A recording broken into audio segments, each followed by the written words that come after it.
quien le gusta ir al dentista? Levante la mano. Por allá tenemos uno. Necesitamos un ministerio de consejería bíblica, ¿cierto? Espero que me da gusto saber que a la mayoría no le gusta ir al dentista, salvo que sabes que por responsabilidad lo tienes que hacer para tener chequeos generales, que creo que recomiendan cada 6 meses. La realidad es que muchas de las veces no es por esa razón por la que vamos al dentista, sino porque algo anda mal, ¿cierto? Algo empieza a causar alguna molestia en nuestra salud, algún dolorcillo por ahí. Y cuando vamos, pues nos enteramos a veces y descubrimos que por ahí ya empezó a hacerse una pequeña caries, ¿no? Y por suerte muchas veces sucede que es eso, una pequeña caries y tiene una solución rápida. Obviamente eso no significa que no es menos dolorosa. A veces hay que anestesiar y cosas así. Si eres como yo, de chillón, que no aguanta ni el más mínimo dolor, yo pido 4 cartuchos de anestesia de una vez. Pero hay gente que se aguanta, Uno de mis hermanos no pide anestesia, dice que no quiere que lo piquen. O sea que hay también otro tema, ¿no? Yo no sé cómo lo logran. En fin, la caries sabemos que puede evolucionar, ¿cierto? Una caries es el menor de los males, por decirlo así. Sabemos que cuando una caries hace lo suyo y pasa suficiente tiempo en tu diente, puede causar algo más severo, un daño más profundo en tu diente, de forma que tal vez al rato lo único que necesites no sea una amalgama, sino tal vez te tienen que hacer por ahí, llámese los métodos, ¿no? Se nota que soy cliente. Una incrustación puede ser el siguiente paso. El siguiente paso puede ser una corona. Pero antes de la corona tal vez te tuvieron que haber hecho una endodoncia. Y todo eso son niveles del daño que una caries puede llegar a causar en la salud de nuestros dientes. Para que nuestros dientes, que en teoría deberían de ser saludables, no lo sean y comiencen a tener un deterioro. Al punto de que el último remedio, ¿cuál es? Cuando ya ni la endodoncia ni la corona hizo lo suyo. ¿Cuál es? Extracción. Aquí todos estudiaron la medicina, ¿o qué pasó aquí? ¿O acaso están familiarizados con el proceso? Muy bien, entonces la extracción ya es como que el remedio final, la muerte de un diente de tu boca, prácticamente. Entonces ese es el proceso de una pequeña caries, ¿cierto? Empieza algo muy pequeño y puede terminar en algo así de grande como la extracción de un diente. Y podemos hacer esa analogía y decir que lo mismo sucede con un pecado o con el pecado en el corazón del hombre. ¿Cuándo? Cuando este no es tratado, cuando este no está siendo regularmente checado, cuando no lo estamos sometiendo a un proceso de restauración. Este crece en nuestras vidas y no solo crece con la meta de matarnos o traer muerte a nuestras vidas, sino que también contagia a otros. Eso también lo estuvimos viendo en nuestra serie de Levítico, si recuerdas. Una de las características del pecado es que era contagioso. Bueno, pues en nuestro texto esta mañana, iglesia, en capítulo 4 de Génesis, veremos las consecuencias devastadoras del pecado que trajo cuando pecó Adán y Eva en el Edén. Veremos el incremento del pecado y la persistente gracia de Dios. Ese es el título de mi mensaje esta mañana. El incremento del pecado y la persistente gracia de Dios. He dividido nuestro pasaje de hoy en 4 secciones que nos dan 4 subénfasis donde podremos observar la devastadora progresión del pecado, de la misma forma que veremos la persistente gracia de Dios obrando en medio de esta atmósfera corrupta de pecado. Y el primer subénfasis lo vamos a encontrar en versículos 1 al 7, así que si tienes tu Biblia, acompáñame porque vamos a volver a leer esos pasajes. Génesis capítulo 4, versículos 1 al 7. En esta sección vamos a aprender esto y ahorita vamos a entrar a los detalles del por qué te digo que vamos a aprender esto. que sin fe no podemos agradar a Dios. Sin fe no podemos agradar a Dios. Versículo 1, capítulo 4. Y el hombre se unió a Eva, su mujer, y ella concebió y dio a luz a Caín. Y dijo: he adquirido varón con la ayuda del Señor. Después dio a luz a Abel, su hermano. Y Abel fue pastor de ovejas y Caín fue labrador de la tierra.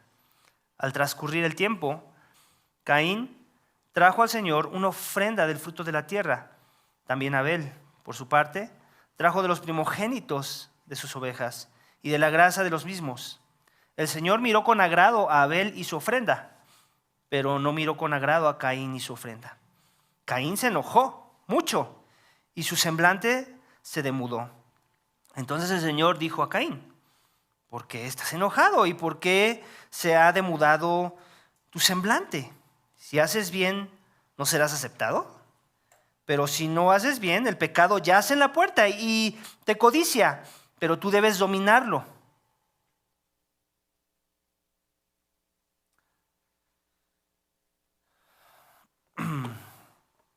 Sin fe, iglesia, no podemos agradar a Dios. ¿A qué vamos con todo esto? Si alguna vez has escuchado una interpretación de estos pasajes, tal vez has escuchado por ahí algo similar que nos dice que la ofrenda de Abel fue más agradable a Dios que la de Caín, porque Abel se acercó a lo que Dios estipuló desde un inicio en cuanto a qué tipo de ofrenda se necesitaba para expiar nuestros pecados, ¿cierto? Y lo vemos en la ley levítica, es verdad, se necesita la muerte de un animal para la expiación de los pecados. También lo vimos la semana pasada cuando mencionamos que cuando Adán y Eva fueron cambiadas sus ropas, las ropitas que se habían hecho ellos, ¿por qué fueron cambiadas? Por pieles de animal. ¿Y qué viene inferido o qué viene implícito en esa acción? Que un animal tuvo que ser sacrificado para que su piel fuese tomada y entonces ellos pudieran cubrir la vergüenza por el pecado, sus cuerpos. Entonces, muchos pensarían que esa es la interpretación que debíamos de dar a este asunto de Abel recibiendo el favor de Dios con respecto a su ofrenda y no necesariamente Caín. Pero yo no creo que esa es la correcta interpretación de este pasaje.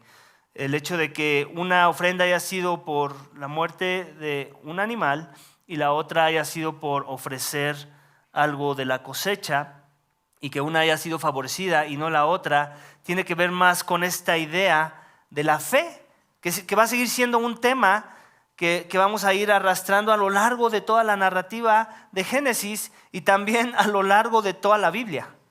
La fe siempre ha sido el factor determinante que ha hecho la diferencia para que una persona agrade a Dios en su vida o para que una persona no sea recibida sus acciones como agradables a los ojos de Dios. Y ahorita vamos a ver dónde encontramos eso. Es más, deberías tú saber, porque acabamos de terminar la serie ¿de qué? De Hebreos. Y en Hebreos tenemos un capítulo que habla de la fe. ¿Recuerdas qué capítulo era ese? Capítulo 11. Pero antes de ir ahí te quiero llevar a otro pasaje en Primera de Juan, capítulo 3. Y en este pasaje vamos a ver qué onda con la fe de Caín. ¿Qué tiene que decir el autor Juan, uno de los apóstoles, con respecto a la fe de Caín? Y si vas a Primera de Juan, capítulo 3, versículo 11, vamos a leer desde el 11, vemos esto, dice: porque este es el mensaje que ustedes han oído desde el principio, que nos amemos unos a otros, no como Caín, quien era del maligno y mató a su hermano. ¿Por qué causa lo mató? Porque sus obras eran malas y las de su hermano justas. Entonces, ahí está la causa. ¿Por qué lo mató? Porque sus obras eran malas, contrarias a las de su hermano Abel, que eran justas. Y entonces ahí viene la pregunta: ¿qué hizo una ofrenda mala y la otra justa? Es más, si nos vamos a la palabra raíz en el lenguaje original, en el hebreo, La palabra que se está usando aquí en nuestra narrativa de capítulo 4 de Génesis con respecto a las ofrendas hace más alusión a la ofrenda que vemos en el libro de Levítico, la ofrenda de cereal, más que la ofrenda de un animal. Esa es la palabra que se usa.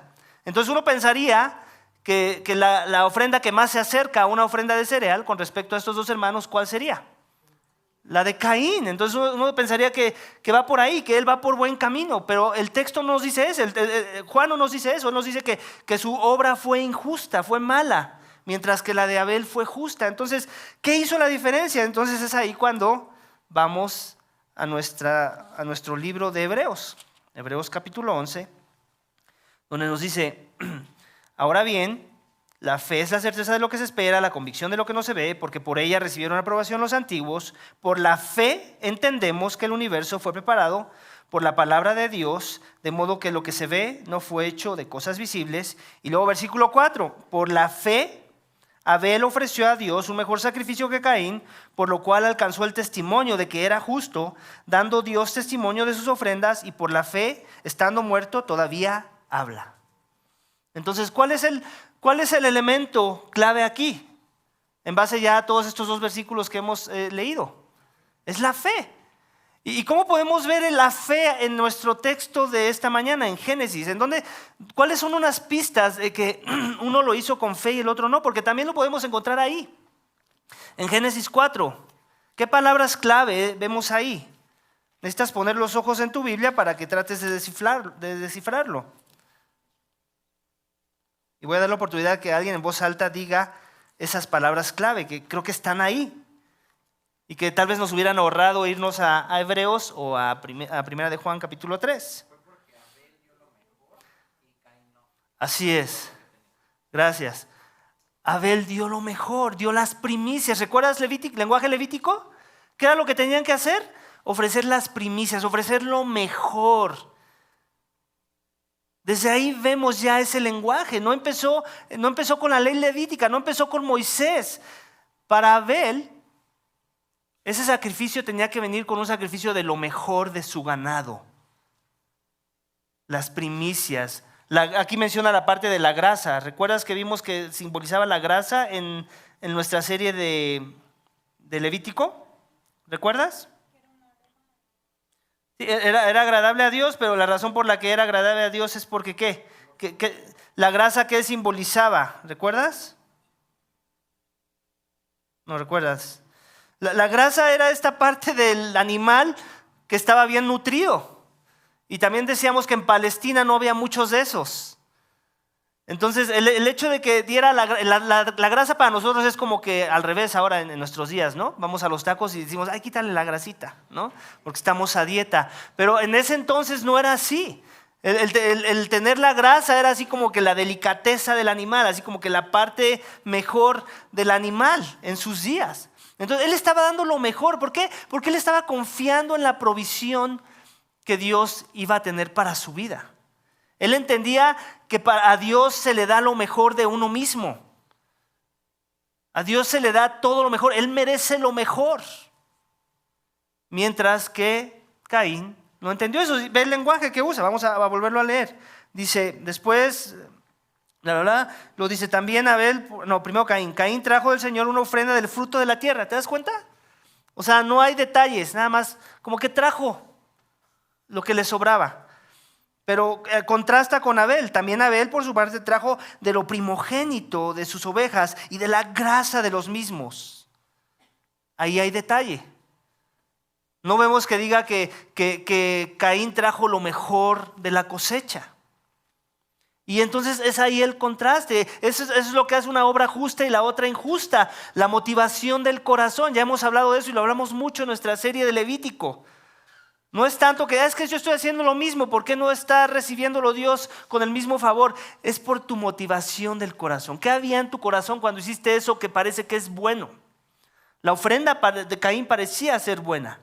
El problema es lo que lo motivó a darla y la forma en que se vio que la dio, que al final no dio lo mejor.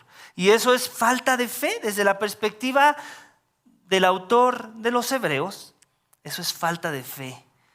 Y todas nuestras obras, y este es un principio que te tienes que extraer ya desde ahorita, tus obras que parezcan muy buenas, tal vez obras que sirven a otros, que benefician a los demás y que te benefician a ti mismo, si no están arraigadas a la fe en Dios, es una obra muerta, es una obra mala. ¿Okay? Hay un pasaje, no recuerdo de qué teólogo es, creo es Juan Calvino, si no mal recuerdo, que él decía que tu mejor obra sin Cristo es solamente un pecado glorioso. Tu mejor obra sin Cristo, sin la fe en Cristo, no es más que un pecado glorioso, lo que la hace más terrible en algún sentido. ¿Por qué glorioso? Porque está glorificándote a ti y nada más a ti. Se trata de ti. Lo hiciste motivado y centrado en agradarte a ti y no a Dios. Y eso es lo que vemos en la vida de Caín. Y por eso a Dios no le agradó. ¿Y qué sucede? Que uno esperaría que cuando Dios le trae la atención, o más bien cuando Dios, no sabemos, el texto no nos dice cómo es que él descubrió que su obra, que su ofrenda no fue agradable a Dios. Simplemente un día nos muestra la actitud de corazón, que es de enojo. ¿Cómo lo descubrió? No sabemos, lo que sí sabemos es que se enojó. ¿Y qué es lo que hizo Dios? No quiso ayudar en su pecado. ¿Por qué te enojas? Si haces lo bueno, pues recibirías favor, en otras palabras, ¿no? Pero si no estás haciendo lo bueno, no esperes recibir favor, lo que le está diciendo. Es así como funciona, es mero sentido común, Caín, ¿por qué te enojas? Y uno esperaría que ante un llamado a la atención de parte de Dios, pues Él va a rectificar y va a decir, oh, ok, perdón, gracias Dios, la próxima voy a hacer lo correcto, voy a hacer lo que es justo, voy a imitar a mi hermano, le voy a hacer preguntas de cuál debe ser la forma y la motivación. Uno esperaría eso cuando nos es traído a la atención el pecado, pero ¿vemos eso? No, ¿cierto? ¿Por qué estás enojado? ¿Y por qué se ha demudado tu semblante? ¿Por qué estás triste? Si haces lo bien no serás aceptado, pero si no haces bien, el pecado yace a la puerta y te codicia, pero tú debes dominarlo. ¿Te das cuenta? Dios está discipulando a Caín, le está diciendo, mira, este tema del pecado es una realidad. Lo heredaste de tus padres, vienes con una inclinación pecaminosa, y te das cuenta cómo lo está discipulando y está usando el pecado como si fuera una persona. Lo está personificando. Eso es algo que vemos muchas veces en la palabra de Dios. Dios personifica la sabiduría. A veces hasta vemos que personifica el amor. En este caso está personificando al pecado y nos está diciendo algunos aspectos de cuál es la agenda del pecado. La agenda del pecado es esta. Lo voy a volver a leer. Dice, pero si no haces bien, el pecado yace en la puerta y te codicia, pero tú debes dominarlo. Hay otras partes en la palabra de Dios donde dice que el que comete pecado se vuelve esclavo del pecado. Básicamente el pecado lo que quiere es matarte. Lo que quiere es esclavizarte. Lo que quiere es hacerse tu maestro. El pecado está a la vuelta de la esquina. El pecado es algo con lo que tenemos que lidiar en este mundo caído en el que vivimos. El pecado es algo que sigue morando en nuestros corazones y contra lo cual tenemos que luchar. El pecado es algo que nos quiere dominar, pero el llamado es a que nosotros lo dominemos a él. Esa debe ser la actitud del corazón de aquel que quiere agradar a Dios y que quiere caminar con Dios. Yo soy llamado a dominar el pecado. No tengo excusa. No puedo decir, es que esto es muy fuerte. No es que en mi contexto esto es muy difícil. No es que los demás no están en la misma circunstancia. Si estuvieran en mi circunstancia me entenderían el por qué es que solapo el pecado, por qué apapacho el pecado, por qué es que justifico el pecado. No importa si eres hombre o mujer, no importa si eres adulto o niño, no importa si eres de la tercera edad o tienes 2 meses de nacido, tu llamado es dominar sobre el pecado. Ese es tu llamado, ese es mi llamado, iglesia. No podemos dar tregua a esta realidad. Y aquí está pasando una de dos sopas. O el pecado te está dominando a ti o tú estás dominando al pecado, pero alguien está dominando a alguien. Esto es algo que tienes que asumir en tu vida. Contra cada inclinación, contra cada lucha con el pecado. Hazte ese examen, esa evaluación. ¿Qué está pasando en esta situación, con esta tentación, con esta inclinación a la maldad? ¿Yo soy el que estoy dominando o esa inclinación me está dominando a mí? Y si te encuentras parado en el lugar negativo de las cosas, entonces ya sabes que tienes un llamado y el llamado es a tú dominarlo. El pecado, él está haciendo su chamba. La pregunta es si tú estás haciendo la tuya y si estás dependiendo de la gracia de Dios para poder vencerlo, porque tampoco es en tus fuerzas. Amén. Entonces aquí vemos y sabemos por qué es que sus obras, las obras de Caín, no fueron agradables a los ojos de Dios. La motivación fue la incorrecta, no había fe en el camino o en el proceso para que su obra fuera aceptada. Y cuando no hay fe, nuestras obras son malas, son pecados gloriosos. Amén. Vamos al siguiente subénfasis de nuestro texto, versículos 8 al 15, en donde veremos que el pecado no sometido trae muerte. Vamos a leer nuevamente sus pasajes, iglesia. Caín dijo a su hermano Abel: vayamos al campo. Y aconteció que cuando estaban en el campo, Caín se levantó contra su hermano Abel y lo mató. Entonces el Señor dijo a Caín: ¿dónde está tu hermano Abel? Y él respondió: no sé. ¿Soy yo acaso guardián de mi hermano? Y el Señor le dijo: ¿qué has hecho? La voz de la sangre de tu hermano clama a mí desde la tierra. Ahora pues, maldito eres de la tierra, que ha abierto su boca para recibir de tu mano la sangre de tu hermano. Cuando cultives el suelo, no te dará más su vigor. Vagabundo y errante serás en la tierra. Y Caín dijo al Señor: mi castigo es demasiado grande para soportarlo. Hoy me has arrojado de la superficie de la tierra y de tu presencia me esconderé y seré vagabundo y errante en la tierra. Y sucederá que cualquiera que me halle me matará. Entonces el Señor le dijo: no será así, pues cualquiera que mate a Caín 7 veces sufrirá venganza. Y el Señor puso una señal sobre Caín para que cualquiera que lo hallara no lo matara. El pecado no sometido, iglesia, trae muerte. La paga del pecado es muerte. La semana pasada vimos que todo empezó en el Edén como muerte espiritual, pero últimamente un recordatorio de esa realidad, de que nacemos espiritualmente muertos en este mundo caído en el que vivimos, es que eventualmente vamos a experimentar la muerte tanto a nuestro alrededor como en nuestras propias vidas. Adán y Eva sabían que iba a llegar ese día y nunca se imaginaron que iba a llegar primero en la vida de alguno de sus hijos. En este caso, cuando el pecado no está siendo sometido, ¿qué es lo que sucede? Que el pecado escala como una caries, ¿cierto? Todo empezó con una caries.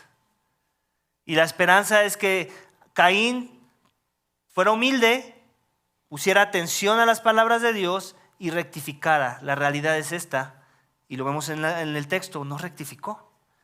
Y su pecado escaló y lo llevó a lugares oscuros. Lo llevó tal vez a una raíz de amargura en sentirse no valorado en comparación con su hermano, que sí estaba siendo valorado. Y el engaño lo empezó a engañar, y lejos de él escuchar la voz de Dios, empezó a escuchar la voz del pecado en su corazón, en donde empezó a ver, tal vez en su parecer estuvo justificando el por qué es que no fue él recibido, contrario con su hermano. ¿Por qué es que él debió haber sido tratado de la misma forma que su hermano? Y el pecado empezó a hacer lo suyo. Eso empezó a crear amargura en su corazón, empezó a crear resentimiento en contra de su hermano y lo llegó al punto de pensar que la solución a su problema era deshacerse de su hermano, en vez de arrepentirse de su pecado. Y así podemos llegar a ser nosotros, iglesia, muchas de las veces. La solución a nuestro problema, en vez de arrepentimiento, es tomar acciones que Dios nunca dijo que eran las acciones que había que tomar para morir al pecado. Y muchas veces esas acciones nos llevan a más pecado, nos llevan a creer la mentira y el engaño del pecado y nos llevan a cometer acciones todavía más grotescas con respecto al pecado. De forma que el corazón de Caín fue tan cegado a la realidad de su pecado que pensó que la solución a su problema era deshacerse de aquel que él debía haber amado, en este caso que era su hermano, y que por el contrario lo estaba odiando. Tenía envidia, amargura en su corazón.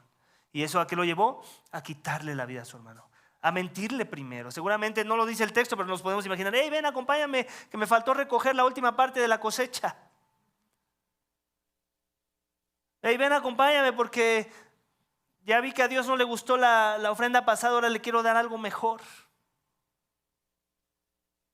Hizo lo suyo y lo mató. El primer asesinato, el autor del primer asesinato, uno de los hijos directos de Adán y Eva. ¿Te das cuenta que ni siquiera tuvieron que pasar muchas generaciones para que eso sucediera? Fue en la siguiente generación, más bien la primera generación. Eso fue todo lo que tomó para que el pecado hiciera lo que el pecado hace, que es traer muerte. Obviamente en la narrativa de la historia vemos que eso es lo que trajo, muerte. Literal, la paga del pecado es muerte. ¿Se cumplió la palabra de Dios? ¿Sí o no? Sí se cumplió. El pecado mata a las personas y te puede llevar a ese nivel de corrupción, a ese nivel de consecuencias. Y así fue con Caín. Mató a su hermano. Y como ya también vimos la semana pasada, también la semana pecada, porque hemos pecado, ¿verdad? La semana pasada, trae consecuencias. Y esa consecuencia la vemos en el texto. Vamos a volver a leer nuevamente y nos vamos despacio con él. Dice: entonces el Señor dijo a Caín: ¿dónde está tu hermano Abel? Versículo 9. ¿Te das cuenta? El mismo proceso de trato con el pecado que con Adán y con Eva. Preguntas. No es que Dios no sabía, ¿cierto? No es que Dios no es omnisciente. No, el punto es es que Dios quería ayudar a su hermano, le está dando una segunda oportunidad, ¿te das cuenta? Para que vea su pecado. ¿Dónde está tu hermano Abel? Y él respondió: no sé, ¿soy acaso guardián de mi hermano? Y aquí lo que vemos es eso, la progresión del pecado. ¿Qué más estamos viendo? No nada más ya hizo lo malo, ya mató a su hermano, quitó la vida. También se está convirtiendo en un mentiroso, porque sí sabe. Y también es un cínico. Es un cínico y está usando el sarcasmo en su contestación a Dios. Eso es lo que a veces hace el pecado también en nuestras vidas. Nosotros podemos convertirnos en cínicos al pecar, mentirosos para justificar el pecado. Esa es la progresión del pecado. Esa es como una cavidad se puede convertir después en la necesidad de una incrustación. Y si no la detenemos, en la necesidad de una endodoncia. Y si no la detenemos, va para afuera. El pecado trae muerte a nuestras vidas, iglesia. El pecado no sometido trae muerte a nuestras vidas y también trae consecuencias, como lo vamos a ver más adelante. Y el Señor le dijo: ¿qué has hecho? La voz de la sangre de tu hermano clama a mí desde la tierra. Ese es obviamente un lenguaje poético en donde le está diciendo: tú sabes dónde está tu hermano, tú sabes dónde se derramó su sangre. Como si la tierra misma estuviera pidiendo justicia por ese pecado. Ahora pues, ahí están las consecuencias, similar a lo que vimos la semana pasada: maldito eres de la tierra. Ahora te das cuenta, ahora ya no es la maldición directamente de Dios, ahora es la tierra misma a la que está diciendo Dios. La tierra misma ahora te maldice, la creación te maldice. Este también es una progresión en las consecuencias del pecado. Es la tierra misma la que está maldiciendo ahora a Caín. Ahora pues, maldito eres de la tierra, que ha abierto su boca para recibir de tu mano la sangre de tu hermano. Cuando cultives el suelo no te dará más su vigor, vagabundo y errante serás en la tierra. Si eso me lo dices a mí, tal vez no causaría mucho impacto porque yo nunca he sembrado ni una papaya, ni un pepino, nada. Pero si se lo dices a un agricultor como Caín, ya te imaginarás el impacto. Básicamente le está diciendo, si pensabas que te iba bien en este asunto de la cosecha, pues ahora te va a empezar a ir mal. Si pensabas que te beneficiabas de esto y podías hacer trueque con el fruto de la tierra, bueno, pues ahora veremos si en verdad vas a ser exitoso en este negocio de la agricultura. Básicamente no era cualquier condenación. Le estaba diciendo, te va a ir mal en los negocios, vas a pasar hambre. Y obviamente nunca queremos, pero sucede que cuando ya recibimos las consecuencias por el pecado, uno ¿qué esperaría? Pues ahora sí me arrepiento, ¿no? Y muchas veces sucede que no me arrepiento tampoco. O sea, ya ni aunque tengo las consecuencias frente a mis narices, aún así no quiero. No me gusta. ¿Por qué ha de ser así? Y lo seguimos viendo. Caín dijo al Señor, mi castigo es demasiado grande para soportarlo.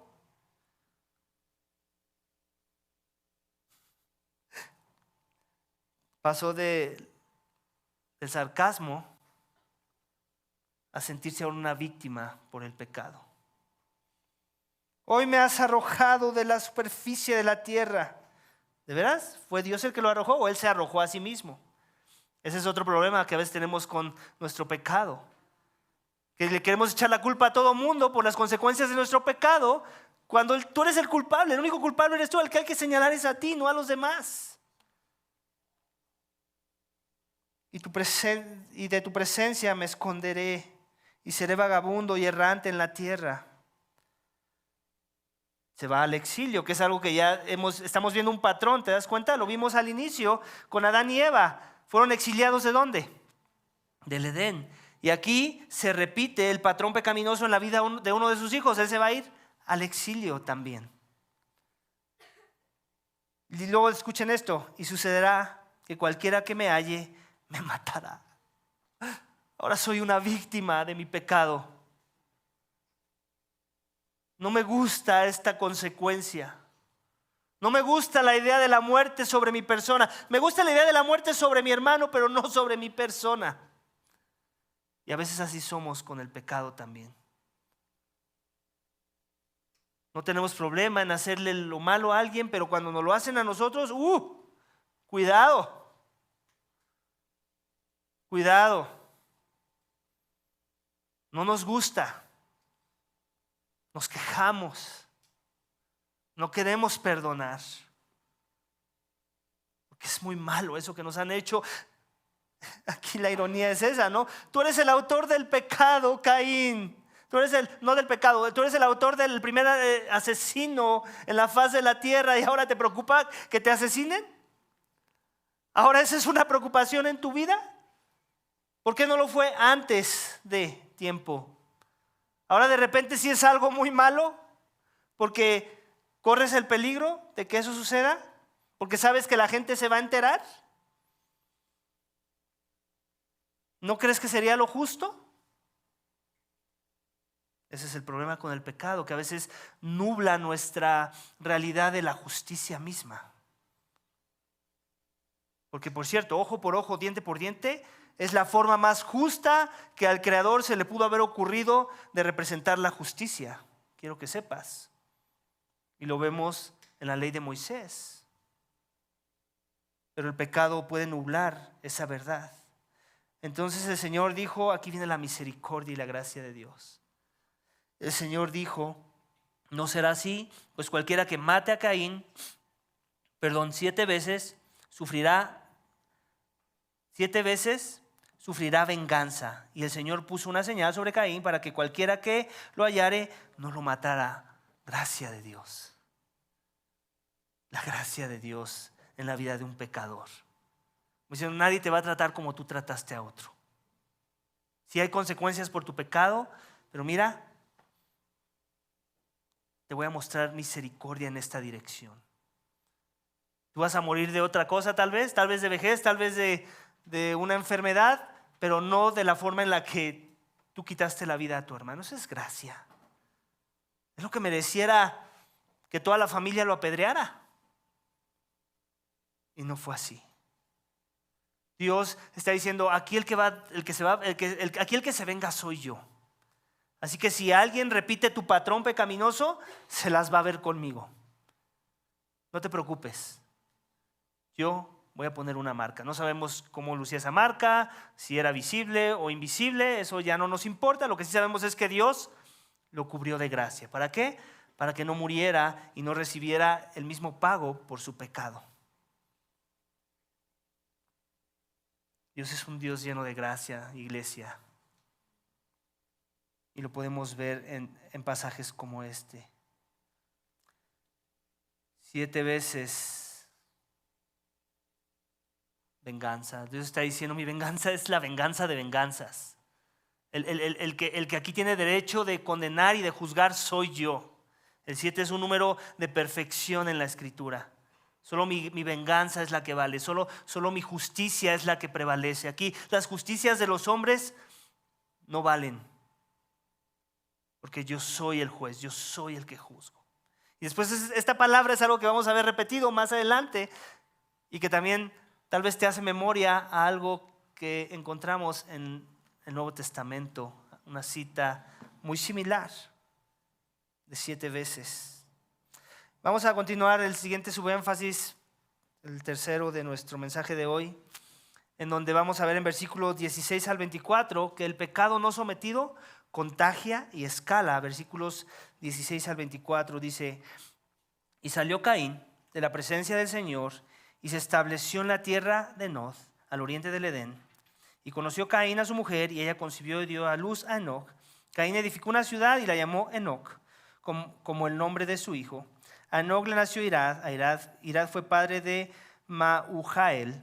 Mahujael fue padre de Metusael. Y Metusael fue padre de Lamec. Lamec tomó para sí 2 mujeres. El nombre de una era Ada y el nombre de la otra Sila. Y Ada dio a luz a Jabal, el cual fue padre de los que habitan en tiendas y tienen ganado. Su hermano se llamaba Jubal, el cual fue padre de todos los que tocan la lira y la flauta. Sila a su vez dio a luz a Tubal, Caín, forjador de todo utensilio de bronce y de hierro. Y la hermana de Tubal, Caín, era Naamá. Lamec dijo a sus mujeres: Ada y Sila, oigan mi voz, mujeres de Lamec. Presten oído a mis palabras, pues he dado muerte a un hombre por haber herido y a un muchacho por haberme herido y a un muchacho por haberme pegado. 7 veces es vengado Caín, entonces Lamec será 70 veces 7. El pecado no sometido contagia y escala. En la narrativa de la historia no vemos a un Caín arrepentido, no vemos a un Caín pidiéndole a Dios: Dios, por favor, enséñame tus caminos, enséñame tus pasos, quiero someterme a tu señorío. No vemos eso, simplemente acepta la maldición que vino a su vida por causa del pecado. Y podemos ver que ahora ese pecado que tiene él en su corazón se va a heredar. Así como él heredó la inclinación pecaminosa de sus padres, esa inclinación pecaminosa, cuando no es sometida, la vamos a dar como herencia a nuestros hijos. ¿Y dónde podemos ver la realidad de esa verdad? Con su nieto, tataranieto, Lamec. ¿Qué nos dice la escritura de Lamec en versículo 19? ¿Que tomó qué? ¿Una mujer? 2 mujeres. Ahí tenemos el primer polígamo de la historia de la humanidad. Cuando Dios creó al hombre y a la mujer, pensó que no era bueno que el hombre estuviera solo. ¿Y cuántas mujeres le dio? 1. Ese es el diseño original. Eso es lo que Dios propone desde el inicio. Eso es lo que es bueno. Eso es lo que es muy bueno ante los ojos de Dios. Pero el hombre pecador y su inclinación al pecado y la escala del pecado, como el pecado escala en su vida de forma que se convierte ahora en la necesidad de una endodoncia, por decirlo así, lo puede llevar a lugares donde él propone no solamente comer un fruto, sino propone que una mujer no es suficiente. ¿Por qué no 2? ¿Por qué no destacar de entre los hombres no por un sacrificio agradable a Dios, sino por tener algo que todos los demás no van o no han tenido hasta el momento? Y pensar que 2 mujeres es la distinción, lo que va a hacer la diferencia. Y entonces pecar en contra de Dios en el acto. Y no solo pecar y cometer pecado, hacer lo contrario a la palabra de Dios, sino jactarse de ese pecado. Eso es algo que el pecado también hace en nuestras vidas, y ya hemos hablado de eso, que aquellos que ya se convierten en esclavos de su pecado, después se jactan de él, lo celebran, se enorgullecen por ese pecado cometido. Y ese puede ser una de las señales de tu pecado también esta mañana. Lo defiendes, te jactas de él. Piensas que no es debatible, que estás en tu derecho, que tú mereces ser feliz. Tú mereces ser feliz. Muchas veces agarramos la bandera de la felicidad. Lamec pensó tal vez lo mismo. Yo merezco ser feliz. Una mujer no me es suficiente, una mujer no me satisface. Los pocos hijos que me puede dar esta mujer no me son suficientes. Yo quiero más hijos. Yo quiero un pueblo más grande, yo quiero un legado grande. Y pensó, otra mujer va a ayudar a ese asunto, en vez de confiar en Dios, en vez de confiar en la soberanía de Dios, en vez de confiar en la provisión de Dios, en vez de tener contentamiento por lo que Dios tenía para su vida. Él propuso su forma de vida. Y escuchen la jactancia. Lamec dijo a sus mujeres, ahí no nada más vemos el orgullo de pensar que él puede proponer la institución del matrimonio y la poligamía, sino que la forma en la que iba a tratar a sus mujeres lo podemos ver expresada en esta declaración. Ada y Sila, oigan mi voz, como diciendo, a mí es a quien hay que oír. Mujeres de Lamec, presten oído a mis palabras, pues he dado muerte a un hombre por haberme herido y a un muchacho por haberme pegado, como diciendo, miren qué fuerte que soy. Miren lo que puede pasar el que se meta con nuestra familia. Miren qué de protegidas se deben de sentir de estar a mi lado. Miren qué de bien se deberían de sentir de que me tienen como su marido. Y ese puede ser el pecado a veces. Nos nubla y nos hace pensar que es bueno. Nos hace pensar que es conveniente. Y nos jactamos y lo celebramos como vemos aquí. Y luego hace esta declaración que nos sigue hablando de la progresión del pecado en la vida del corazón de un hombre que no se arrepiente, de una generación de hombres que no se arrepienten. Y vemos esto, 7 veces es vengado Caín. Está haciendo alusión a las palabras de Dios con respecto a su juicio y su derecho de solamente él juzgar los actos de los hombres. Se está comparando con Dios, y no solo se está comparando, se está mejorando su justicia.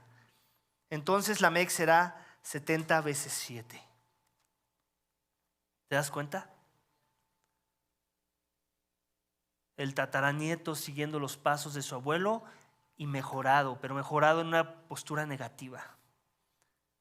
Creyendo que no nada más le pertenecía tener 2 mujeres, no nada más tenía el derecho de quitarle la vida a alguien más por una pelea por ahí. Ni siquiera es porque le mataron a uno de sus hijos. Y encima de eso, piensa que su justicia es mejorada. Que él sí tiene derecho de traer justicia con su propia mano. Y eleva las cifras.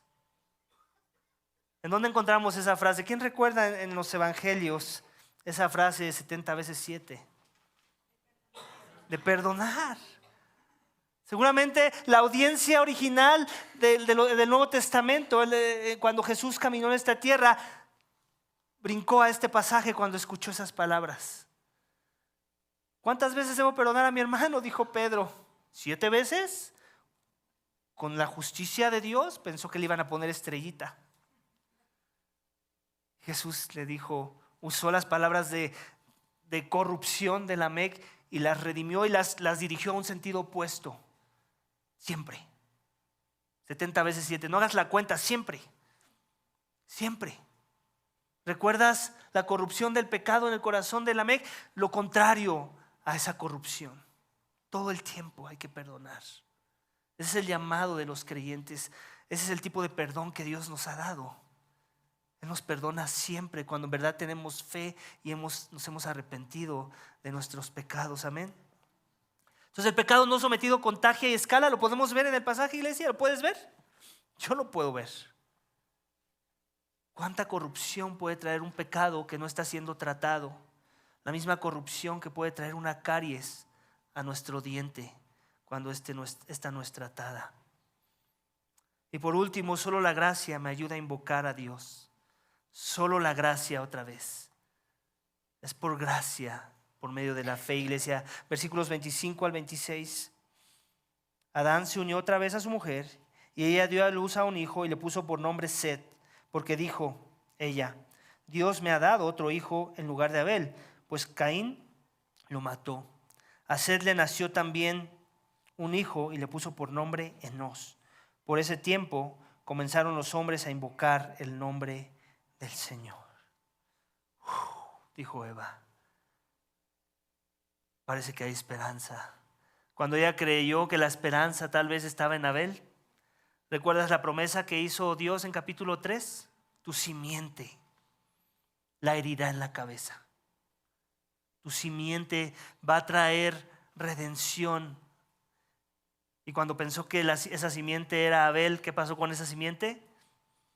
Fue víctima del pecado de alguien más. Y ahora vemos, y después pudo ver cómo la decadencia y la progresión del pecado en el corazón de Caín, seguramente ya no hay esperanza. Hasta ahí llegó la promesa. Pero Dios dice, te voy a dar más hijos, Eva. Y le da a Set. Y entonces se reaviva la esperanza. La gracia otra vez vuelve a tomar color. La gracia todavía sigue haciendo sentido en la vida de estos pecadores que viven en un mundo caído que necesita redención. Y eso es lo que podemos ver. Y es solo por la gracia que las cosas cambian. Porque uno, ¿qué esperaría después de esa corrupción? Después de los ejemplos de corrupción de la familia de los descendientes de Adán y Eva, pues más corrupción. Pero es la gracia de Dios la que trae una perspectiva distinta a las cosas. Y lo podemos ver. Adán se unió otra vez a su mujer. Este lenguaje de se unió tiene que ver con tener relaciones sexuales. Y ella dio a luz a un hijo y le puso por nombre Set. Porque dijo ella, Dios me ha dado otro hijo en lugar de Abel, pues Caín lo mató. Ella entiende muy bien que la única esperanza es que este venga muy parecido a Abel y no parecido a Caín. ¿Te das cuenta? La conciencia de ambos, ellos saben del dolor que significa perder un hijo. Ellos seguramente en ese momento estaban viendo el impacto que el pecado que ellos cometieron trajo a sus propias vidas. Pero al mismo tiempo puede ver la mano de Dios, la misericordia de Dios, la gracia de Dios en darles una esperanza. Y a Set también, como le sucedió a Caín, le nació un hijo y le puso por nombre Enós, que significa débil. Enós significa débil. Y ese es el estado, el mejor estado en el que el Señor nos quiere encontrar. En un estado de debilidad. Para que podamos comenzar a adorarle y a glorificarle con nuestras vidas. A invocar su nombre y en sus términos. En la semana yo hablaba con una persona y me contaba su situación y me contaba, llegué al punto en que ya no encuentro esperanza en nada y yo le dije, estás en el mejor lugar. En ese lugar donde ya no tienes esperanza. Ese es el lugar donde Dios le encanta y le fascina tener encuentros con los hombres. Lugares sin esperanza. Donde hemos entendido que no es en nuestras fuerzas, que no es en nuestra sabiduría, que no es en nuestras propuestas, que no es en nuestra justicia y que lo único que nos queda es venir humillados, reconociendo nuestra más grande necesidad en aquel que en verdad puede ayudar, que en verdad tiene una respuesta a nuestros problemas. Y entonces cuando estamos en esa situación, en ese estado débil, que es gracia también, porque a veces Dios tiene que quebrarnos para que entonces poder empezar a formar en nosotros algo mejor. Algo que deja de poner los ojos en las cosas horizontales y comienza a poner los ojos en Él, en lo vertical. Y eso es lo que vemos en este pasaje. Esa es la esperanza de la descendencia de Set, donde el débil nace, entonces comienzan los hombres a invocar el nombre del Señor. ¿Te das cuenta? Es cuando nos humillamos, cuando nos declaramos débiles delante de Dios, cuando reconocemos nuestra fragilidad, cuando reconocemos nuestra inmundicia, cuando reconocemos nuestro pecado, cuando nos vemos débiles, entonces Dios se place de tomarnos y de poner sus manos y de intrometerse y de comenzar una nueva obra en nuestras vidas. Ese es el evangelio mismo, iglesia. Eso es lo que Cristo vino a mostrarnos. Ese que dijo: vengan a mí todos los que están cargados y cansados, que yo los haré descansar. ¿Quién es un cargado? ¿Quién es alguien que necesita descanso sino un débil? Y eso somos todos. Todos hemos ofendido a Dios con nuestro pecado. Todos somos hijos de nuestro padre Caín, hasta que Dios nos mira con gracia y misericordia y nos muestra la verdad de su palabra y la fealdad de nuestro pecado, y nos hace humillarnos delante de Él, porque reconocemos que nuestro pecado es muy grande y merece la muerte, y la única forma en la que yo puedo tener vida delante de Dios es si Él me mira con ojos de gracia y de misericordia. Y ya lo ha hecho, iglesia. Lo ha hecho en la persona de Cristo, el que llevó la vergüenza, el que siendo fuerte se hizo débil, para que los débiles pudiéramos ser aceptos delante de la presencia de Dios. Es solamente a través de ese sacrificio, no un sacrificio hecho con manos de hombre, es un sacrificio imperfecto, sino un sacrificio perfecto por un cordero santo y digno de ser inmolado, digno de pagar por la condena y la muerte que trajo el pecado, digno de liberar a los cautivos de la esclavitud al pecado, para que podamos vivir en la presencia de Dios, buscándole, invocándole en espíritu y verdad. Es para los que en verdad han confiado en esa gracia. Por gracia sois salvos, iglesia, por medio de la fe. Y esto no de vosotros, es un don de Dios, no por obras, para que nadie se gloríe. Es la obra de Cristo la que se toma en cuenta. Es la obra de Cristo en la que tienes que confiar. Es en su gracia, en su misericordia, en su amor, en el que se te pide depositar toda tu confianza. Y es por ese sacrificio que tú puedes ser acepto, así como Abel fue acepto, por la fe en el Hijo, en el Cordero, en el único que en verdad puede perdonar pecados. Y no solo perdonar tus pecados, transformar una nueva persona en ti, que te da un corazón nuevo cuando pones tu fe en Él, que te da un espíritu nuevo para poder comenzar a invocar a Dios en los términos de Dios, ya no más en tus términos, ya no más con tus ideas, ya no más con tus propuestas, ya no más según tu agenda, ya no más según tus beneficios o tus deseos, sino alineado a la perspectiva correcta, que es la que Dios nos da. Amén, iglesia. Así que solo por gracia, y es por arrepentimiento y fe, que podemos aferrarnos a ese sacrificio. Así es que si aún no conoces a Cristo como tu único y suficiente Señor y Salvador, el llamado a la adoración, el llamado a la invocación es que vengas a Él arrepentido por tus pecados, reconociendo que mereces la misma muerte por tus pecados, y que solamente ese sacrificio te salva de la justicia perfecta que Dios va a traer a este mundo ante todo aquel que no se humilla ante su presencia. Y Él ya nos dio los términos de paz, y los términos vienen en la persona de Cristo clavado en una cruz, tomando tu lugar, resucitando al tercer día y ofreciendo vida eterna y perdón de pecados a todo aquel que confiesa su nombre. Así que si no has confesado su nombre esta mañana, hey, al inicio dijo Jafet, tal vez Dios tiene algo preparado para ti hoy. Y creo que es eso, tiene que ver con salvación, vida eterna, redención, reconciliación, gracia sobre gracia contra los pecadores que merecemos la muerte. Así que arrepiéntete y ven a Jesús. Confía en Él y experimenta la liberación de la esclavitud del pecado, la maldición de la muerte y la vida eterna en Cristo. Amén. Solo por gracia, solo por la gracia es que el Evangelio trae a las vidas de los pecadores y que podemos morir. Porque la caries espiritual sigue avanzando en nuestros corazones, y no es que la gracia de Dios interviene.